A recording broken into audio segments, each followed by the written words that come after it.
Pansit bato gisado naman ang aking lulutuin. Sa isang kawali, naglagay na rin ako mantika. Igigisa ko na rin dyan yung bawang sibuyas.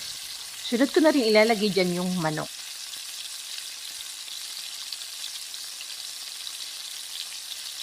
Takpan ko lang muna siya hanggang sa magmatika yung manok.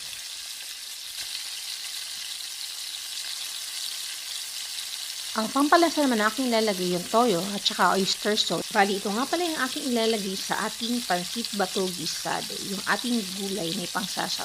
Habang niluto ko na nga rin yung gulay, bali nagpainit na rin ako dyan ng tubig. Dahil okay na nga rin yung gulay na aking ginisa kanina, sunod ko na rin yung sa pansit. Gisa na rin ako ng bawang sibuyas, sunod ko na rin nilalagay dyan yung toyo.